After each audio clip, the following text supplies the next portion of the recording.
November 11th is a very important day in the history of the U.S. and the history of the world. On November 11th, 1918, World War I unofficially came to an end with the signing of an armistice agreement in France. While treaties officially ending the war wouldn't come for another few months or years in some cases, November 11th saw the end of armed conflict in the First World War. Since the monumental signing of the Armistice Agreement in November of 1918, Armistice Day has become a national holiday in many of the Allied countries. Here in the U.S., it is no different. Well, it's a little different.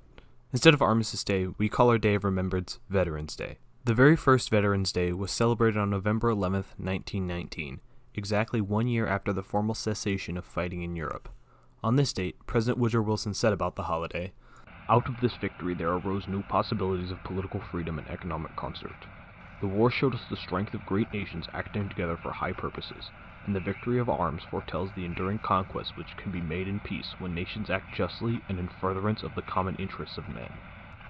To us in America, the reflections of Armistice Day will be filled with solemn pride in the heroism of those who died in the country's service, and with the gratitude for the victory, both because of the thing from which it has freed us, and because of the opportunity it has given America to show her sympathy with peace and justice in the Council of Nations."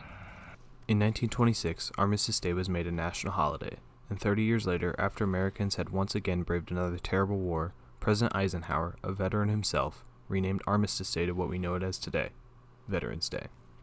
The name change is more than just a name change. It's a symbolic gesture, showing that the true heroes of November 11th, 1918 were not the American diplomats who signed and drafted the Armistice Treaty, but the brave Americans that fought to make it possible. In a year such as this one, it might be easy for Veterans Day to get swallowed up in the chaos, but it's an important holiday to remember. What's equally important, though, is celebrating it right. Veterans Day should not serve as an excuse to glorify war. Veterans Day should serve one purpose: the honoring of brave Americans who put their lives on the line simply because their country needed them.